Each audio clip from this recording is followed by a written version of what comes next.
Hello दोस्तों, नमस्कार। मैं कृष्णा। क्लास 11th की अकाउंटेंसी कर रहे हैं। क्लास 11th की अकाउंटेंसी में हम लोग डीके गोयल बुक पढ़ रहे हैं। डीके गोयल बुक में एमसीक्यू सीरीज चल रहा है। एमसीक्यू सीरीज हम लोग कहाँ तक सॉल्व कर चुके हैं? क्वेश्चन नंबर 25 तक कर चुके हैं। अब हम लोग जो क्वेश्चन देखेंगे, क्वेश्चन नंबर कहाँ से देखेंगे भाई? क्वेश्चन नंबर 26 से देखेंगे। क्वेश्चन नंबर 26 पे आते हैं। देखिए क्वेश्चन नंबर 26 क्या कह रहा है?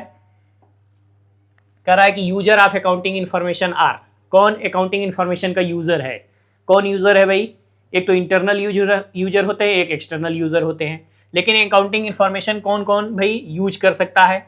तो बिल्कुल ओनर्स कर सकता है, ओनर्स ऑफ द बिजनेस, वो भी यूज कर सकता है। मैनेजमेंट ऑफ बिजनेस, जो बिजनेस में मैनेजमेंट कर रहे हैं वो भी यूज करेंगे। क्यों क्यों करेंगे भाई यूज?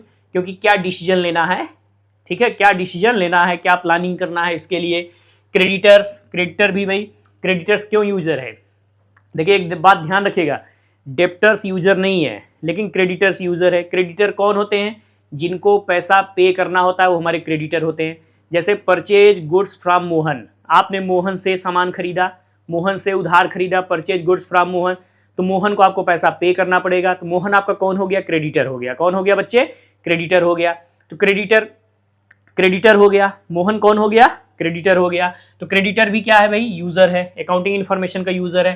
तो आंसर कौन सा हो जाएगा? All of the above. Owner भी है, मैनेजमेंट भी है, और कौन है? क्रेडिटर भी है, तीनों हैं। चलिए नेक्स्ट क्वेश्चन पे चलते हैं। Which one of the following is not an objective of accounting? अब देखिए यहाँ नॉट, इसमें कौन सा ऑब्जेक्टिव नहीं है अकाउंटिंग का? कौन सा ऑब्जेक्टिव नहीं है अकाउंटिंग का? चलिए देखते हैं। To provide information about assets liability and capital. बिल्कुल भाई, किसी भी बिजनेस इंटरप्राइज में, किसी भी फर्म में एसेट्स से रिलेटेड इंफॉर्मेशन प्रोवाइड करना, कैपिटल से रिलेटेड इंफॉर्मेशन प्रोवाइड करना, लाइबिलिटी से रिलेटेड इंफॉर्मेशन प्रोवाइड करना, ये बिल्कुल बिजनेस का ऑब्जेक्टिव है। क्या है? ऑब्जेक्टिव है। To provide information about to private assets and liabilities of the proprietor. अब बताइए, ओनर जो है, प्रोप्राइटर जो है, उसके प्राइवेट एसेट्स जो हैं, उसके पर्सनल एसेट्स जो हैं, उसके प्राइवेट जो लाइबिलिटी हैं, उससे बिजनेस का कोई लेना देना नहीं, वो बिल्कुल ऑब्जेक्टिव नहीं है। तो आंसर नंबर कौन सा सही होगा? बी होगा। इसमें कौन सा नहीं है? तो पहली बात ए ऑब्जेक्टिव है। सी वाला देख लेते हैं। To maintain records of the business, बिल्कुल ये ऑब्जेक्टिव है कि मेंटेन करना, रिकॉर्ड को मेंटेन करना। To provide information regarding the profit and loss the enterprise.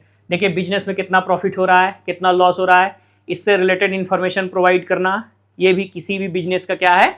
Objective है। क्या है? ऑब्जेक्टिव है। तो पॉइंट नंबर भाई इसमें पूछा है कौन सा नहीं है, कौन सा बच्चे नहीं है?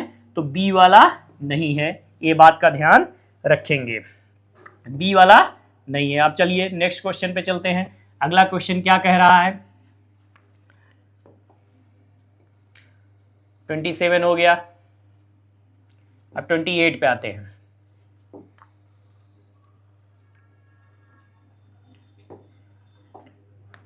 क्या है? The information provide in the financial statement of an enterprise pertains का मतलब संबंधित या रिलेटेड, किससे रिलेट करता है? The information provide the financial statement, जो फाइनेंशियल स्टेटमेंट है बच्चे, जो क्या है? Financial statement of an enterprise pertains to, इसका मतलब है किससे रिलेट करता है? द नेशन एज होल, बिल्कुल नहीं, नेशन से कोई मतलब नहीं है किसी भी बिजनेस एंटरप्राइज का, ठीक है। द इंडस्ट्री एज होल, सारी इंडस्ट्री भाई, इससे कोई मतलब नहीं है, ठीक है। बिजनेस एंटरप्राइज, ये ऑप्शन सही है। किससे भाई रिलेटेड करता है? फाइनेंशियल स्टेटमेंट किससे रिलेट करता है? किसी भी बिजनेस इंटरप्राइज से करता है, प्रोप्राइटर से भी नहीं करता है, ठीक है, किसी भी बिजनेस इंटरप्राइज से करता है। तो आंसर नंबर कौन सा हो जाएगा? सी हो जाएगा बच्चे। कौन सा हो जाएगा? सी हो जाएगा। The branches of accounting, accounting के ब्रांचेस कौन कौन से होते हैं? फाइनेंशियल अकाउंटिंग होता है, मैनेजमेंट अकाउंटिंग होता है, कॉस्ट अकाउंटिंग होता है, कॉर्पोरेट सोशल रिस्पॉन्सिबिलिटी अकाउंटिंग होता है, टैक्स अकाउंटिंग होता है। अब चलिए देखते हैं कौन कौन सा है। फाइनेंशियल अकाउंटिंग बिल्कुल सब फील्ड है, ब्रांचेस है, सब फील्ड या ब्रांचेस पूछे, सब फील्ड या ब्रांचेस। कॉस्ट अकाउंटिंग बिल्कुल है, सोशल रिस्पॉन्सिबिलिटी अकाउंटिंग, ठीक है, ये भी है। तो आंसर कौन सा हो जाएगा बच्चे? डी हो जाएगा। आंसर कौन सा हो जाएगा? डी सही हो जाएगा।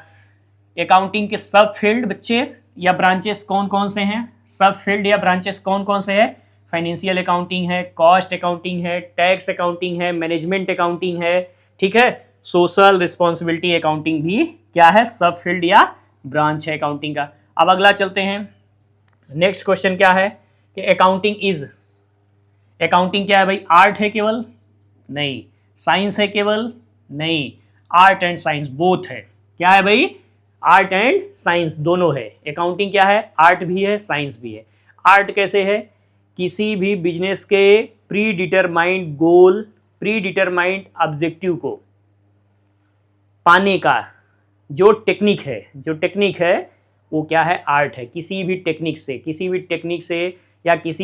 से या क्या भाई, प्री डिटरमाइंड गोल है, ऑब्जेक्टिव प्री डिटरमाइंड या गोल को अचीव करने का या पाने का जो टेक्निक होता है उसको आर्ट कहा जाता है। क्या कहा जाता है, आर्ट कहा जाता है। प्री डिटरमाइंड गोल या प्री डिटरमाइंड जो गोल हमने अचीव करना है, जो हमने बिजनेस को अचीव करना है, उसकी टेक्निक क्या है, ये आर्ट होता है। साइंस क्या होता है भाई, एक ऑर्गेनाइज्ड बॉडी ऑफ नॉलेज होता है, एक ऑर्गेनाइज्ड बॉडी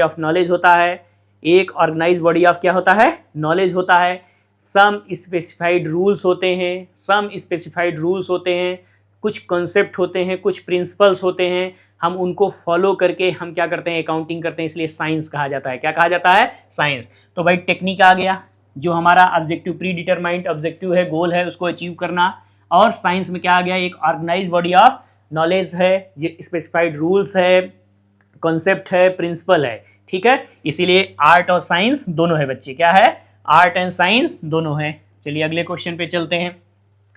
अगला क्वेश्चन क्या है कि if accounting information is based on fact and it is verifiable by documents, it has the quality of. अब देखिए क्वालिटी ऑफ पूछ रहा है। क्या पूछ रहा है बच्चे, क्वालिटी ऑफ, यानी क्वालिटेटिव कैरेक्टरिस्टिक्स के बारे में पूछ रहा है। क्या पूछ रहा है, किसमें कौन सी क्वालिटी होती है। अब इसमें क्या पूछा है भाई, देखिए क्या पूछा है कि जो किस पे कोई भी अकाउंटिंग इंफॉर्मेशन किस पे, जो फैक्चुअल हो, जो क्या हो, फैक्चुअल हो, जो क्या हो, सोर्स ऑफ डॉक्यूमेंट से वेरीफिएबल हो। क्या हो, वेरीफिएबल हो। तो ऐसा कौन सा आंसर है भाई, कौन सा है, बी वाला होगा। कौन सा होगा बच्चे, बी वाला होगा, रिलायबिलिटी। अब देखते हैं क्वालिटेटिव कैरेक्टरिस्टिक्स में रिलायबिलिटी होता क्या है।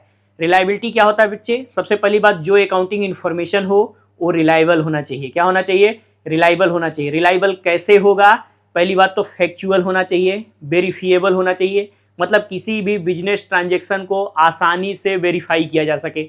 अब कैसे वेरीफाई किया जा सकता है, उसके लिए क्या होना चाहिए, सोर्स ऑफ डॉक्यूमेंट होना चाहिए। क्या होना चाहिए, सोर्स ऑफ डॉक्यूमेंट होना चाहिए। सोर्स ऑफ डॉक्यूमेंट जैसे कैश मेमो होना चाहिए, रिसीप्ट होना चाहिए, पे इन स्लिप होना चाहिए, परचेज इनवाइस होना चाहिए, सेल्स इनवाइस होना चाहिए। ये क्या है, सोर्स ऑफ डॉक्यूमेंट है। क्या है बच्चे, सोर्स ऑफ डॉक्यूमेंट है। तो किसी भी सोर्स ऑफ डॉक्यूमेंट से, किसी भी फैक्ट या किसी भी सोर्स ऑफ डॉक्यूमेंट से हम क्या कर सकते हैं, किसी भी अकाउंटिंग इन्फॉर्मेशन या ट्रांजैक्शन को हम क्या कर सकें, वेरीफाई कर सकें। वो किस में आता है, रिलायबिलिटी में आता है। किस में आता है, रिलायबिलिटी में। यानी आंसर नंबर कौन सा हो गया, बी हो गया। रिलेवेंस क्या होता है, कोई भी इन्फॉर्मेशन हम उन्हीं चीज़ों को रिकॉर्ड करेंगे जो रिलेवेंट हो, जो रिलेवेंस हो, जो बिजनेस के लिए जरूरी हो, जो बिजनेस के ऑब्जेक्टिव को अचीव करने में हेल्प करे। ऐसे इन्फॉर्मेशन को ही हम बिजनेस में क्या करते हैं, रिकॉर्ड करते हैं। जैसे मान लीजिए प्रीवियस ईयर में डिविडेंड, शेयर होल्डर को कितना रेट से डिविडेंड दिया गया, 8% दिया गया, 5% दिया गया, 10% दिया गया, किस रेट से डिविडेंड दिया गया, इसको लिखना बहुत जरूरी है। रेलेवेंट इन्फॉर्मेशन है। ये क्यों रेलेवेंट है भाई, क्योंकि हमको नेक्स्ट ईयर या फ्यूचर में कितना हमको रेट ऑफ डिविडेंड देना पड़ेगा, ये हमको पता चलता है। जैसे डेप्टर कौन होते हैं, डेप्टर कौन होते हैं जिनसे पैसा रिकवर करना हो। जैसे सोल्ड गुड्स टू रवि, किसको सोल्ड किया, रवि को। आप रवि को उधार बेचे तो उससे पैसा रिसीव करना होगा, तो रवि आपका कौन हो गया, डेप्टर हो गया। कौन हो गया, डेप्टर। तो जैसे रवि हो गए डेप्टर, मोहन हो गए, बहुत सारे डेप्टर हैं आपके, रवि हो गए, मोहन हो गए, सोहन हो गए, सबसे पैसा आपको रिसीव करना है। तो ये जरूरी नहीं कि आप सबका नाम दिखाएं, आप क्या दिखाएंगे, रेलेवेंट इन्फॉर्मेशन क्या है, डेप्टर के नाम से दिखा देंगे। किसके नाम से दिखा देंगे, डेप्टर। सोहन का, मोहन का, सबका इंक्लूड करके किसके नाम से दिखा देंगे, डेप्टर के नाम से दिखा देंगे। ये रेलेवेंट इन्फॉर्मेशन है। इररिलेवेंट अननेसेसरी चीजों को रिकॉर्ड नहीं करना है, अननेसेसरी चीजों को रिकॉर्ड नहीं करना है। किसमें आता है, रेलेवेंस में आता है। किसमें आता है, रेलेवेंस में आता है। दूसरा क्या है, अंडरस्टैंडेबिलिटी। अंडरस्टैंडेबिलिटी में क्या होता है भाई, कि हम जो भी अकाउंटिंग इन्फॉर्मेशन करेंगे वो जो अकाउंट के बारे में नहीं भी जानता है वो भी आसानी से समझ सके, वो भी आसानी से क्या, वो ईजिली तरीके से क्या सके, क्लियरली ईजिली तरीके से क्या सके, कर सके, समझ सके अकाउंटिंग को, जिसको अकाउंटिंग के बारे में नॉलेज नहीं है। जैसे डिप्रिसिएशन का मेथड क्या लगाया है, ठीक है, जो इन्वेंट्री का वैल्यूएशन कर रहे हैं वो मेथड क्या है, सारी चीज़ों को मेंशन करना, कंटीजेंट लायबिलिटी कितनी है, सारी चीज़ों को ठीक से क्या करना, मेंशन करना, क्या कहलाता है, अंडरस्टैंडेबिलिटी कहलाता है। कंपेरेबिलिटी में क्या होता है कि कोई भी अकाउंटिंग इन्फॉर्मेशन हो, एक ईयर से दूसरे ईयर, एक फर्म से दूसरे फर्म में हम आसानी से क्या कर सकें, कंपेयर कर सकें, क्या कर सकें, कंपेयर कर सकें, तो ये कंपेरेबिलिटी होता है। इस क्वेश्चन में क्या पूछा है कि कौन सा डाटा फैक्चुअल हो या वेरीफिएबल हो, तो कौन सा होगा आंसर, रिलायबिलिटी होगा। विच of the following transaction is of a financial character and will be recorded in the business. अब इसमें लिखा है कि इसमें कौन सा ट्रांजेक्शन है जो फाइनेंशियल कैरेक्टर का है, जो किस कैरेक्टर का है, फाइनेंशियल कैरेक्टर का है। तो चलिए देखते हैं, goods taken from the business, goods taken from the business by the proprietor for her personal use. देखिए कोई भी ओनर अपने खुद के बिजनेस से क्या कर रहा है, गुड्स को टेकन कर रहा है अपने पर्सनल यूज के लिए, तो क्या होगा, drawings account debit to purchases account. जब गुड्स क्या करते हैं, अपने खुद के बिजनेस से विड्रॉ करते हैं। अब परचेज क्यों क्रेडिट हुआ, क्योंकि हम परचेज के जो गुड्स हम लाए हैं रीसेल के लिए, जब रीसेल नहीं होता है तो परचेज क्रेडिट हो जाता है। उसका पर्पज क्या होना चाहिए, रीसेल करना। तो ये क्या है भाई, फाइनेंशियल कैरेक्टर में है, क्या है, फाइनेंशियल कैरेक्टर में है। आपसे पूछा है क्या है भाई कि कौन सा फाइनेंशियल कैरेक्टर में हो, ठीक है, ये पूछा है। तो आंसर नंबर कौन सा हो गया, ए। इंटरव्यू, कैंडिडेट या एम्प्लॉय का इंटरव्यू लेना, ये फाइनेंशियल कैरेक्टर में नहीं आता। घर का फर्नीचर सेल कर देना, ये फाइनेंशियल कैरेक्टर नहीं है भाई। घर का फर्नीचर सेल करना, ये बिजनेस से इसका कोई लेना देना नहीं है। रिसीव एन ऑर्डर, ऑर्डर की कोई भी एंट्री नहीं होती है, ऑर्डर की कोई भी एंट्री पास नहीं की जाती है, इसलिए आंसर नंबर 32 में क्या हो जाएगा, ए हो जाएगा। 32 में आंसर नंबर कौन सा हो जाएगा बच्चे, ए हो जाएगा। चलिए आगे वाले क्वेश्चन में चलते हैं, क्या क्वेश्चन है,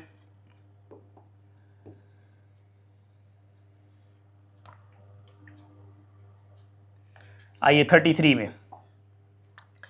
33 क्वेश्चन क्या है, books keeping is mainly concern with. Books keeping क्या होता है, किसी भी ट्रांजेक्शन को आइडेंटिफाई करना कि हम उसको मनी में मेजर कर सकते हैं या नहीं, उसको रिकॉर्डिंग करना, क्लासीफाइंग करना, क्या कहा जाता है, बुक कीपिंग कहा जाता है। क्या कहा जाता है, बुक कीपिंग कहा जाता है। रिकॉर्डिंग ऑफ फाइनेंशियल डाटा, बिल्कुल सही है, रिकॉर्डिंग ऑफ फाइनेंशियल, किसी भी फाइनेंशियल डाटा किस में रिकॉर्ड करते हैं, बुक कीपिंग में रिकॉर्ड करते हैं, ठीक है। Designing the system of summarising, summarising बच्चे किस में होता है, किसी भी डाटा को समराइजिंग करना किस में होता है, अकाउंटिंग का पार्ट है, ठीक है। Interpretation of the data internal and external user, किसी भी इंटरप्रिटेट करना, एनालिसिस करना, इंटरप्रिटेशन करना किसका पार्ट है, अकाउंटिंग का पार्ट है, ना कि बुक कीपिंग का। Preparation of financial statement, financial statement हम किसके थ्रू प्रिपेयर करते हैं भाई, किसके थ्रू प्रिपेयर करते हैं, समराइजिंग में आता है, ये अकाउंटिंग का पार्ट है। तो बी सी डी क्या है भाई, अकाउंटिंग है। बुक कीपिंग क्या है, रिकॉर्डिंग ऑफ फाइनेंशियल डाटा, इसलिए आंसर नंबर कौन सा होगा, ए सही होगा। चलिए 34 नंबर चलते हैं। 34 में क्या पूछा है, विच of the following is not a सब फील्ड ऑफ अकाउंटिंग। सब फील्ड ऑफ अकाउंटिंग हमने आपको बताया, financial accounting, cost accounting, management accounting, tax accounting, social responsibility accounting. अब इसमें देखते हैं, अब इसमें पूछा है कौन सा नहीं है सब फील्ड ऑफ अकाउंटिंग, तो फाइनेंशियल अकाउंटिंग तो है भाई, मैनेजमेंट अकाउंटिंग तो है सब फील्ड, ठीक है, कॉस्ट अकाउंटिंग भी फील्ड है, लेकिन बुक कीपिंग क्या है भाई, ये फील्ड नहीं है, बुक कीपिंग फील्ड नहीं है, ठीक है। बुक कीपिंग किस में आता है, फाइनेंशियल अकाउंटिंग में आता है, जिसमें ट्रांजेक्शन को क्या करते हैं, किसी भी फाइनेंशियल ट्रांजेक्शन को क्या करते हैं, रिकॉर्ड करते हैं, क्या करते हैं, रिकॉर्ड करते हैं, ठीक। अब चलेंगे देखेंगे अगले क्वेश्चन में। अगला क्वेश्चन क्या है,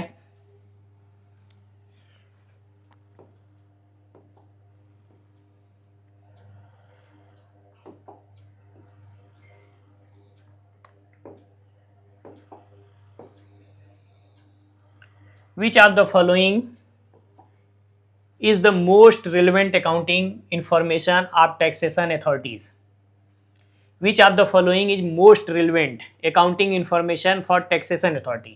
इसमें कौन सा मोस्ट रिलेवेंट है किसी भी टैक्स अथॉरिटी के लिए, तो कैश बैलेंस से टैक्स अथॉरिटी का सिर्फ कैश बैलेंस से कोई मतलब नहीं, ये गलत आंसर है। Book value of the fix assets, ये भी टैक्स अथॉरिटी से कोई मतलब नहीं। Credit sales of the year, इससे भी कोई मतलब नहीं। चलिए ऑप्शन नंबर डी देखते हैं, क्या भाई, profit generated during the year. तो भाई टैक्स अथॉरिटी का किससे मतलब है, प्रॉफिट से मतलब है। जो टैक्स हम पे करते हैं किस पे करते हैं, प्रॉफिट पे करते हैं। तो आंसर नंबर कौन सा हो जाएगा, डी हो जाएगा। आइए क्वेश्चन नंबर 36 पे चलते हैं। Which of the following limitation of accounting states that accounts में be manipulated to conceal vital facts. Manipulate और अकाउंटिंग को मैनिपुलेट करना, और यहाँ लिमिटेशन बच्चे दिया है, क्या दिया है, लिमिटेशन। कौन सा लिमिटेशन है जिसमें अकाउंटिंग मैनिपुलेट होता है, विंडो ड्रेसिंग। एसेट्स को बढ़ा के दिखाना, लाइबिलिटी को कम करके दिखाना, इनकम को बढ़ा के दिखाना, ठीक है, एक्सपेंस को कम करके दिखाना। अकाउंटिंग को मैनिपुलेट किस में किया जाता है, विंडो ड्रेसिंग में किया जाता है। ठीक, ये बात। चलिए अच्छा देखिए आगे।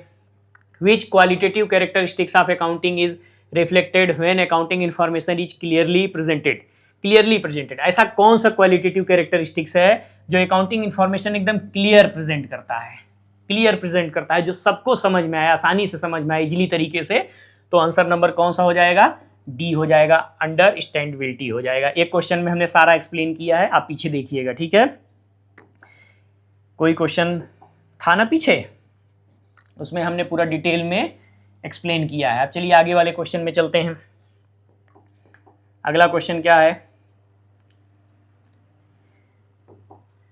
अगला क्वेश्चन है use of common unit of measurement and common format of reporting promotes.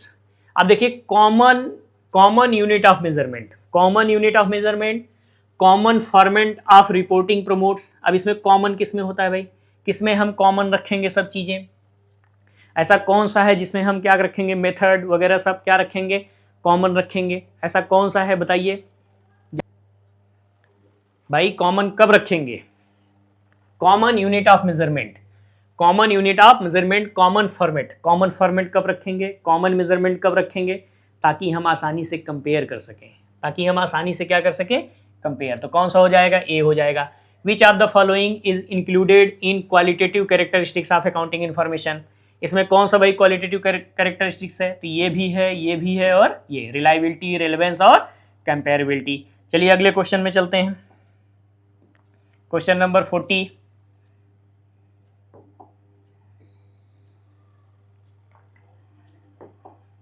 क्या है, विच of the following is not the user of accounting information. देखिए दो तरह के यूजर होते हैं अकाउंटिंग इन्फॉर्मेशन के, internal user, external user. Internal user में कौन आता है, ओनर्स आते हैं, मैनेजमेंट आते हैं। बाकी सब किस में आते हैं भाई, बाकी सब किस में आते हैं, एक्सटर्नल यूजर में। Long term creditor external user है, पब्लिक एक्सटर्नल यूजर है, गवर्नमेंट एक्सटर्नल यूजर। डेप्टर से कोई मतलब नहीं अकाउंटिंग इन्फॉर्मेशन, क्रेडिटर से है, क्रेडिटर आपका एक्सटर्नल यूजर है लेकिन डेप्टर नहीं है, ठीक है।